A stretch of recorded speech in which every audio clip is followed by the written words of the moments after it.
They handed me a paper plate and pointed to the kids' table. "You're not a priority guest," my mother said without looking up from her wine.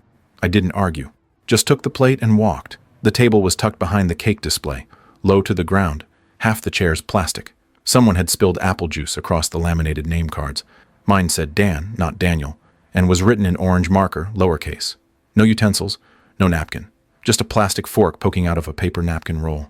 It was my mother's 60th birthday party. Creststone Hotel. Ballroom B, gold-rimmed stemware, satin tablecloths, custom lighting. There was a 4-course dinner on the itinerary, a champagne toast scheduled for 8:30, a live string quartet. Everyone was there.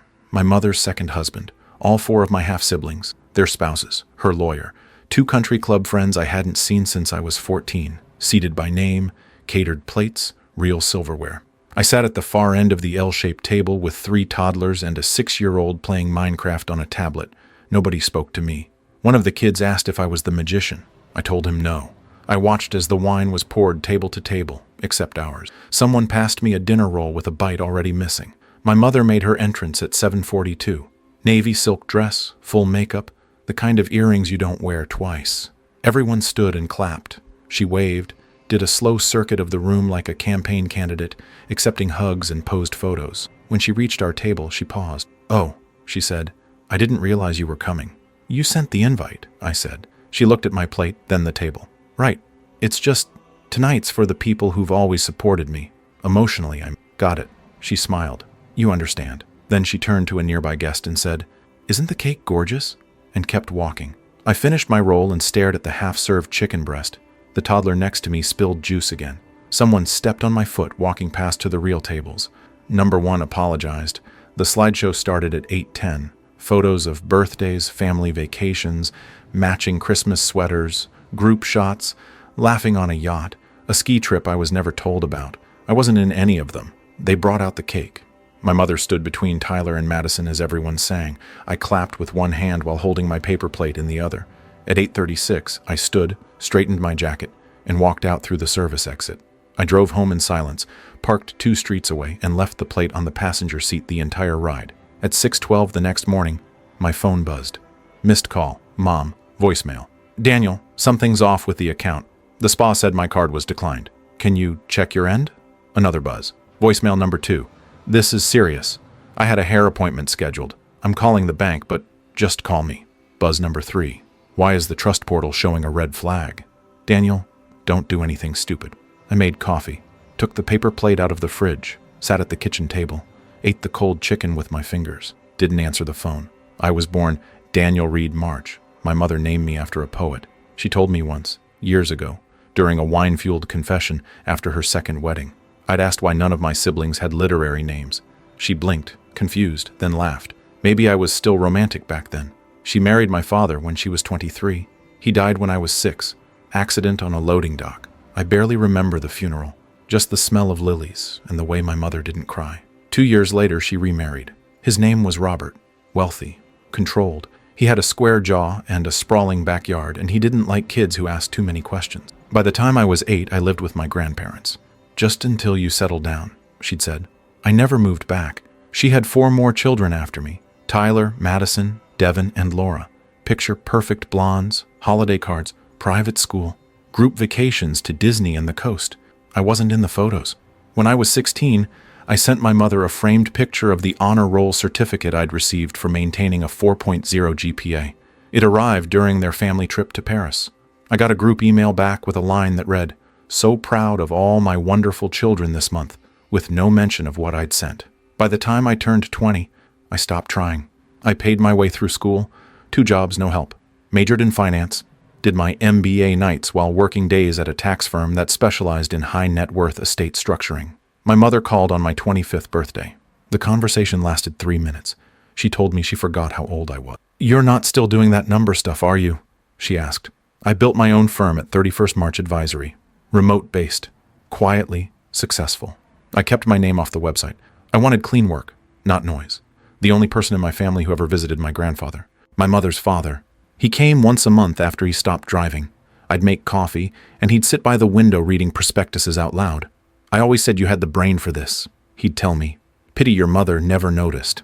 He passed 2 years ago, left me 3 things: a leather watch, a handwritten letter, and full administrative control of the family trust. The trust wasn't just a symbolic gesture, it held real weight. My grandfather's estate was sizable, not billionaire money, but enough to cover generational education, property, business funding, and retirement support. What no one else in the family knew, because he asked me not to tell them, was that I was named both financial trustee and sole discretionary gatekeeper of all disbursements not contractually fixed. Every quarterly transfer, every tuition payout, every home equity loan, they all passed through me. My signature, my approval. I never used it, never weaponized it, never flexed. Not even when I watched my siblings throw graduation parties I wasn't invited to, or post wedding photos that cropped me out. I just signed the checks, approved the statements, sent the payments. Until last night. After I got home from the birthday party, I opened the trust portal. My mother's most recent withdrawal had been labeled as a home upgrade. $18,400 for renovation expenses. I clicked through the receipts. There were invoices for a new Italian wine fridge, outdoor speakers, and a $10,000 clawfoot bathtub she posted on Instagram 2 weeks ago with the caption, "Only the best for this queen." There was also a flagged alert from our compliance module, duplicate disbursement. Tyler had used a nearly identical vendor code on a home equity claim filed 2 months earlier. I opened Madison's recent educational support claim. She had submitted a receipt from the same electronics vendor used by Laura last fall. Same purchase amount, same model laptop, 3 months apart. In short, they were double-dipping, lying, embezzling, and I had quietly approved it all. I closed the portal, reopened it. This time I didn't log in as the administrator. I logged in as the auditor, a role only I had the password for. My grandfather had insisted I build it. "Just in case blood ever forgets what integrity is," he said. I launched the internal investigation at 10:04 p.m. By 10:11, the portal locked all discretionary spending under Clause 14C. In the event of suspected fraud, misrepresentation, or exploitation of assets, the trustee may enact a full freeze pending review. The system sent automatic notices to every recipient account. Every card connected to the trust bounced. Every scheduled payment paused. Every priority guest got locked out. I didn't call anyone, didn't email, didn't text. I just made tea, turned off the lamp, and slept better than I had in years. The first voicemail came in at 7:02 a.m. "Daniel, it's Mom. I don't know what's going on, but the Creststone Spa says my payment declined. Can you check the trust site? It's probably just a glitch." The second at 7:28. "Now the florist's invoice isn't going through either. I have things to pay for this week. Please respond." The third was shorter. "Call me now." I didn't. By 8 a.m., 3 more calls from Tyler. 2 from Madison. 1 from a number I didn't recognize. Probably Laura using someone else's phone. The trust's security dashboard showed 21 login attempts across 5 devices, all blocked. Clause 14C was holding perfectly. I opened my email and reviewed the audit summary. Key findings: $58,000 in misclassified expenses over the past 9 months, duplicate tuition disbursements across 2 siblings, fraudulent contractor invoices filed under home repairs, cross payouts for wedding venues coded as business development retreats. Each infraction was logged, time-stamped, and matched to the originating IP address. All traceable, all deliberate. The trust had been designed with flexibility, but it wasn't blind. My grandfather believed in generosity, but he hated entitlement. He'd made that clear in the notes he left me. If they ever forget the difference between help and theft, remind them gently. If they still forget, remind them permanently. At 9:13 a.m., my phone rang again. This time, I answered. "Daniel," my mother snapped, voice already mid-panic. "What is happening? The account is locked. Everything is bouncing. I tried paying the caterer, and it said the trust was under fraud review." "It is," I said. "Under what authority?" "Clause 14C. A beat of silence. I could hear her heels pacing on tile. "You're being dramatic. I'm being thorough. You can't freeze my life over bookkeeping errors. I haven't frozen your life. I've paused discretionary funding. The difference is in the definitions. You're using this to punish me. Don't flatter yourself." She called again an hour later, this time trying warmth. "Daniel, honey, I understand you're upset. You left the party early and I get it. I wasn't as attentive as I could have been, but this isn't the way to handle things. It's childish." "I'm not upset," I said. "You froze your mother's retirement disbursement. I executed a compliance review. This isn't business, Daniel. It's literally a trust." By noon, emails had escalated to threats. Tyler sent one from his corporate account, copying 2 lawyers and titling it, "Urgent, Trustee Overreach and Family Trust Mismanagement." The body was 4 sentences long. I read it twice, then forwarded it to the trust's legal counsel with one line. Please find attached a preview of the sibling who listed his houseboat as an educational tax expense. By 3 p.m., Laura texted, I have a newborn and bills to pay. You can't just do this because you're mad about some dinner seating. I didn't respond. Instead, I pulled the trust records for the birth wellness expense Laura claimed last fall. It was a $9,600 payout for a postpartum healing coach that, upon further inspection, was a 5-night luxury hotel stay with her fiancé. The invoice had been doctored. The real provider didn't offer coaching. It offered couples massages and wine pairings. At 4:45 p.m., I submitted the final audit package to our independent reviewer. All flagged parties were scheduled for formal compliance interviews. Each sibling, my mother, even Robert, her husband, who'd applied for a golf course expansion loan under the label Community Youth Engagement. By 6 o'clock, my mother showed up at my apartment, unannounced. I didn't buzz her in. She got through the side entrance when a neighbor came home. I opened the door, let her in, and stood by the kitchen counter. She didn't sit. Do you hate me? She asked carefully. No. Then why are you doing this? Because I let this go for 10 years. Because you didn't notice until it affected your checking account. Because I'm not going to let you launder love through spreadsheets anymore. This is vindictive. This is documented. She tried tears. She tried silence. She tried putting her hand on my arm like she used to when she needed money for furniture she'd already ordered. Just unfrozen, she said. Just mine. Not the kids. Just give me mine. I'd need to see the receipts first, I said. I'm your mother. I opened my laptop, turned the screen toward her, clicked open the flagged entry, her name, her signature, her Instagram post with the caption, "What's the point of aging if you can't upgrade everything?" Underneath it, the invoice she had doctored to match the claim. She stared at it for a long time. You went digging. You filed it. She left 10 minutes later, said nothing on the way out, closed the door gently. At 9 p.m., I received a new voicemail from her. No words, just the sound of something glass breaking in the background. Then the beep. I deleted it, then locked the portal for the night. By Monday morning, the spiral was well underway. The trust's servers logged 83 failed login attempts in the first 6 hours. At 10:15 a.m., I received a call from Wellesley Mortgage Group. The voice on the other end asked if I could confirm the status of a $460,000 family-backed loan issued to Madison and her husband, currently on pause pending internal trust dispute. I confirmed. Pause is correct. Indefinitely. At 11:04, the Westridge Country Club submitted a second payment request for the annual family membership. It auto-declined. My mother had labeled it under Community Engagement. The system now flagged that tag with a red asterisk. Tag previously abused. Disallowed. Tyler sent another email. Subject: Urgent. My daughter's tuition is due. Today. Attached was a screenshot of a billing statement. I enlarged it. His daughter was enrolled in a $60,000 per year boarding school 5 states away. He'd submitted a duplicate reimbursement last fall, claiming emergency medical travel under his own name. I replied with 2 words, Clause 14C. By noon, Laura was trending on a parenting blog for alleged financial abuse. A former friend had posted screenshots from her group chat. Daniel's being petty because he was jealous he wasn't seated with adults. He's using Grandpa's trust like it's his therapy. The thread gained traction. What she didn't realize was that the screenshots included a spreadsheet with time-stamped edits. The same spreadsheet she submitted to the trust, doctored. That post was forwarded directly to our trust's legal team. By 4 p.m., they'd issued her a formal fraud warning. At 3:17 p.m., I received a call from our family attorney, Michael Darden. Daniel, just checking in. Are you intending to escalate this? I already have. He sighed. You understand this could end in legal removals? Yes. They're claiming mental harassment. They've been siphoning funds through false claims for almost a decade. I'd call it maintenance. There was a pause on the line. Then, I have to admit, it's all very clean. At 5:40 p.m., my mother called again. Her voice had dropped the edge. I'm just asking for clarification now, she said. The audit is one thing, but you understand this is affecting people's lives, right? I opened her itemized disbursement history. One line stood out. June 12th, 2021. Medical necessity, emotional therapy, $12,800. It was a 3-day spa retreat at a wine resort in Oregon. You wrote off a mimosa package as trauma recovery, I said. So yes, I understand this is affecting people's lives. The Board of Trustees convened on Thursday. We didn't meet in person. Everything was digital, secure. The vote was unanimous.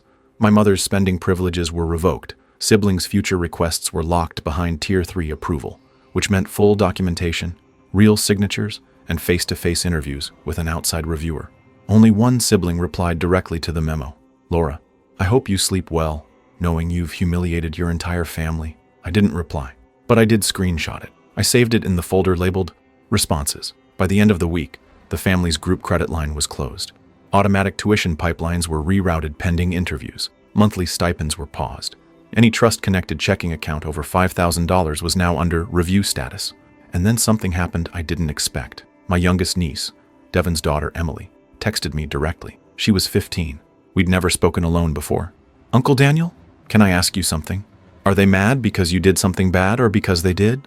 I stared at the screen a long time. I typed, "They're mad because I didn't look away anymore." She wrote back, "Thanks for not looking away from me." The next day, I filed a private tuition grant under Clause 6A, Independent Youth Merit Exception, in her name. Anonymous. $20,000. Renewable. She'd never know where it came from, but it would clear every semester. Quietly. On time. At 9:30 p.m., I poured a bourbon and stared out at the city. My apartment wasn't big, but it was mine. Paid for. Quiet. Safe. The last message that night came from my mother. No greeting. No subject line. "You didn't even say goodbye at the party." I let the screen dim. Monday morning, Tyler went live on Facebook. His voice shook as he stood outside the office of March Advisory, speaking to his phone with a forced calm. This is the kind of thing that tears families apart. One person with a grudge, controlling everything, deciding who deserves support and who doesn't. I watched it once. No comment, just clicked save. An hour later, I got a message from one of our mutual clients, someone who'd used my firm for estate restructuring last year. "Just saw your brother trying to call you out online. Hope he realizes who really made that tax shelter work." She included a laughing emoji. At 11:17 a.m., Laura's lawyer sent an email with the subject line, "Motion to review trustee authority. Abuse of discretion alleged." I forwarded it to Darden. By 1 p.m., we had a response. "We welcome the review. All transactions are documented. All discrepancies recorded. Should the court require public records, we are prepared to release them in full." They never followed through. That afternoon, my mother called again. She sounded tired, not defeated, just old. "Daniel," she said, "I need to talk to you about the board's decision. This is all out of proportion." "Your financial privileges have been reviewed and revoked," I said. "The board voted unanimously. That includes your husband." "I'm your mother, and I was your son," I replied. Until the kids' table, the legal team finalized the restructuring of the trust on Thursday. All discretionary powers were now centralized. 1 point of sign-off, 0 external overrides. Mine. Each family member would be allowed to apply for quarterly funding, not monthly, not whenever they felt like it. Documentation required. 2 failed claims would trigger a 6-month ban. 3 would trigger permanent removal. They would still have access to their fixed inheritances. But the supplemental lifestyle, the part that bought the spa trips, luxury furniture, and second homes, that ended this week.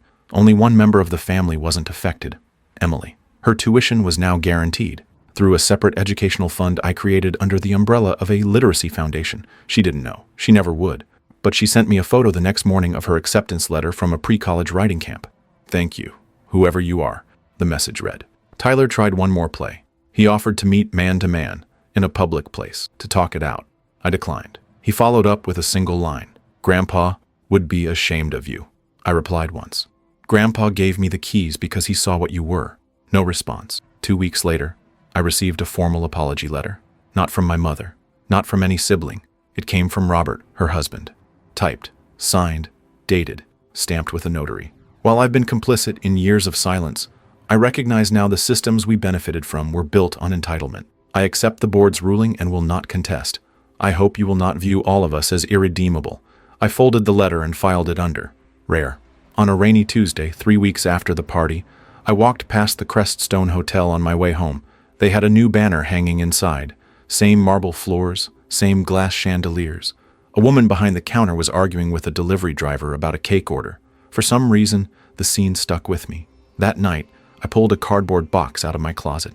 Inside was the old photo album my grandfather had given me on his last birthday. It only had 3 pictures. One of him holding me as a toddler. One of us standing outside my office the day I got my license.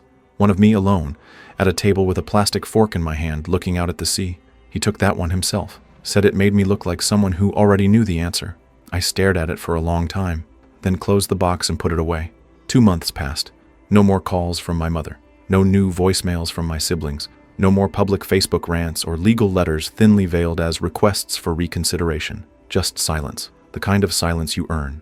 The trust stabilized. The quarterly process went live.